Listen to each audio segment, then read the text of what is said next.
নমস্কার, সুপ্রভাত। আজ 16ই আগস্ট 2026। গতকাল 15ই আগস্ট গেছে স্বাধীনতা দিবস পালন করলাম আমরা সকলেই। আজকে আর একটি দিন 16ই আগস্ট, খুব দুঃখের দিন, খুব কষ্টের দিন।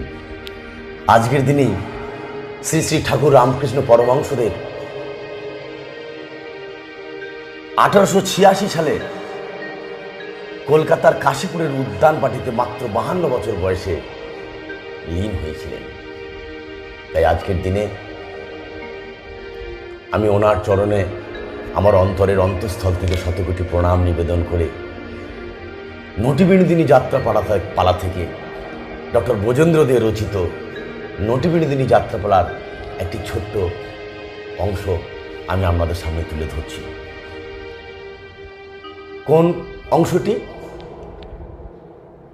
চৈতন্য লীলা দেখতে গিয়েছিলেন ঠাকুর, এবং চৈতন্য লীলা দেখে খুব খুশি হয়ে অফিস রুম উনি খেতে এসেছিলেন, এবং সেখানে মাত্র 1.5 লুচি ঠাকুর খাওয়ার পর নাট্যাচার্য গিরিশচন্দ্র ঘোষ যখন এসে বর চাইলেন, তখন উনি যখন বললেন বই গেছে তোকে বর দিতে, আর তখন যখন নাট্যাচার্য গিরিশচন্দ্র ঘোষ যখন রেগে গিয়ে ওনাকে তুলে দিলেন, বললেন বাকিটা দক্ষিণেশ্বরে গিয়ে খাবেন, চলে যান দক্ষিণেশ্বরে চলে যান, বাকিটা দক্ষিণেশ্বরে গিয়ে খাবেন।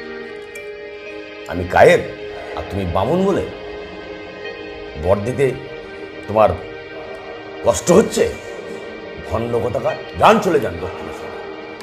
ঠাকুরকে তুলে দিলেন। ঠাকুর তুলে দেওয়ার পরও বলছেন, যখন রামদত্ত বা হৃদয় ঠাকুরকে নিয়ে যাচ্ছেন, চলুন বাড়ি ফিরে চলুন, দক্ষিণেশ্বরে ফিরে যাচ্ছেন, তখন উনি বলছেন, আরে গিরিশ গাড়িতে উঠেছে তো। এতটাই গিরিশের প্রতি ভালোবাসা ছিল ঠাকুর, গিরিশকে এতটাই ভালোবাসতেন, কারণ উনি জানতেন গিরিশকে, গিরিশ কি। যাই হোক, এদিকে দক্ষিণেশ্বরে ঠাকুর ফিরে গেলেন, আর এদিকে নাট্যাচার্য গিরিশচন্দ্র ঘোষ ফিরে গেলেন ওনার বাড়িতে, বাগবাজারের বাড়িতে।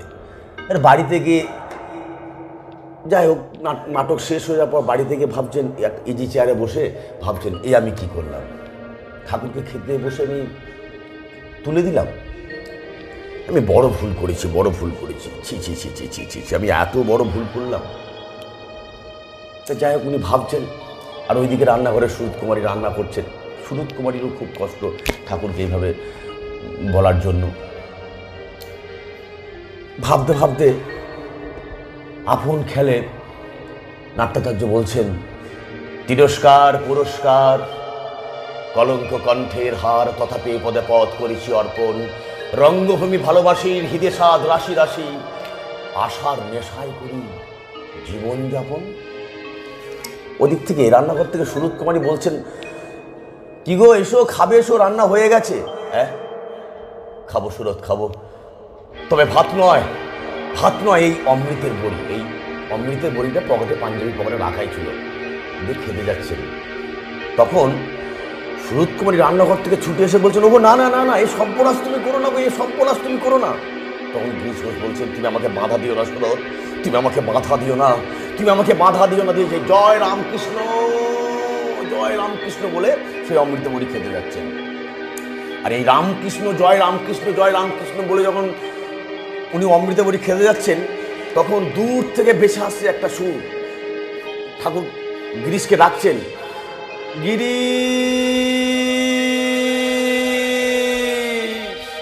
গিরিশ রে, গিরিশ। তখন গিরিশ ঘোষ চমকে গেছেন, এই ঘরের মধ্যে আমাকে কে গিরিশ বলে ডাকছেন? কে ডাকে আমাকে গিরিশ বলে, কে আমাকে ডাকে? তখন একদম ঘরে ঠাকুর এসে হাজির। দেখছেন ঠাকুরকে গিরিশ খুব অবাক হয়ে গেছে। ঠাকুর এসে বলছেন, গিরিশ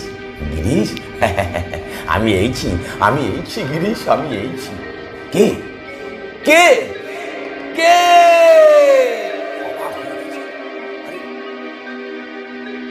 ঠাকুর, আপনি? কিরে, তুই এখনো ঘুমাসনি? গিরিশ ঘোষ তো অবাক হয়ে গেছেন, দেখি আমি কি দেখছি, এই রাত্রির দ্বিতীয় পরে আপনি আমার ঘরে? কেন গো কেন, তুই যে আমাকে ডাকলি? তখন শরৎ কুমারী বলছেন, আমিও আপনাকে ডেকেছি ঠাকুর, আমিও আপনাকে ডেকেছি। গিরিশ ঘোষ তখন অজর চলে কাঁদছেন, চোখ দিয়ে জল পড়ছেন গিরিশ ঘোষের। ঠাকুর বলছে, এই রে দাঁড়া দাঁড়া, গিরিশের চোখ দিয়ে জল পড়ছে, দাঁড়া আমি তোর চোখটা মুছিয়ে দিচ্ছি, আমি তোর চোখটা মুছিয়ে দিচ্ছি। ঠাকুর সেই আঁচল দিয়ে গিরিশের চোখ মুছাচ্ছেন। আর তখন গিরিশ ঘোষ বলছেন, ঠাকুর ঠাকুর, এত তোমার দয়া, সমাজের ঘৃণিত জীবদের নিয়ে আমি নাট্যমঞ্চ করে তুলেছি, তোমার দুর্লভ পদধূলি দিয়েই তুমি তীর্থভূমিতে পরিণত করেছো, তাকে তুমি প্রাণ ঢেলে আশীর্বাদ করেছো। আর আজ আমি তোমাকে তাড়িয়ে দিলাম ঠাকুর, আজ আমি তোমাকে অপমান করলাম। না না না না, আমি ভাবতে পারছি না। তখন ঠাকুর বলছেন, অপমান করেছিলি নাকি? মাঝে বললে ওতে অপমান হয়নি। বলছে, ঠাকুর আপনি কি বলছেন? অবধ শিশু তো বাপকেও নাতি মারে, তাই বলে কি বাপের জাত যায় রে? হ্যাঁ, কি বললেন? আমি অবধ শিশু? হ্যাঁ হ্যাঁ, সত্যি আমি অবধ শিশু। বলো ঠাকুর, বলো কিসে আমার চৈতন্য হবে, বলো। সকাল সন্ধ্যে নাম ধ্যান করবি? সকাল সন্ধ্যে নাম ধ্যান? না, সকালে ঘুম ভাঙে না, সন্ধ্যে থিয়েটার।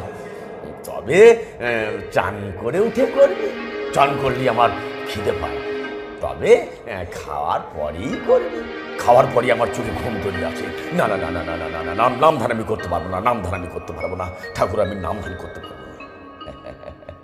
তাও পারবি নি? না, তাহলে দে সালা দে, আমাকে বকল মা দে। হ্যাঁ, কি বললেন ঠাকুর?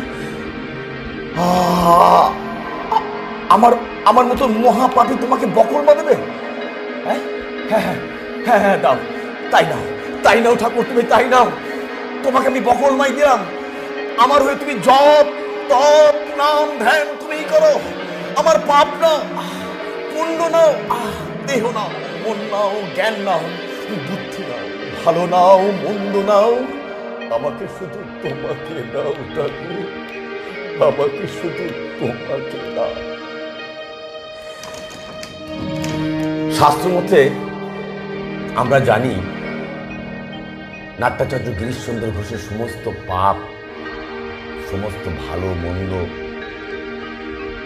নেওয়ার পর উনি অসুস্থ হয়ে পড়েছিলেন এবং ওনার গলায় ক্যান্সার হয়েছিল।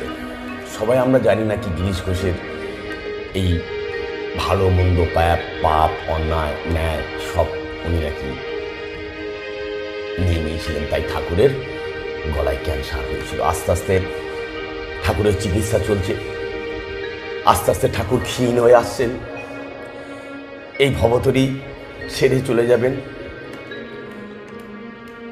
এরপর একদিন ঠাকুর মা ভবতারিণীর কাছে গিয়ে বলছেন ঠাকুরকে, মা পার করো গো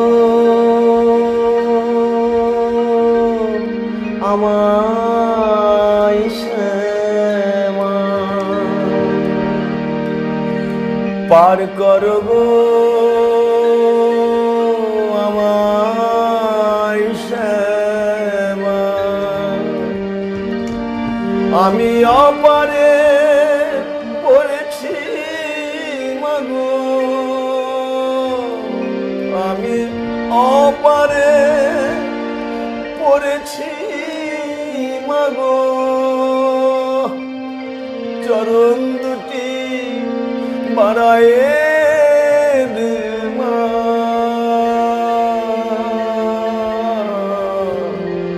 চরণ দুটি বাড়ায় দে, পার করো গো আমায় শ্যামা।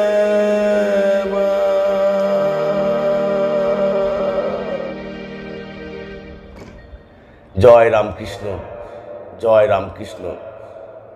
জয় মা সারদা, জয় মা ভবতারিণী।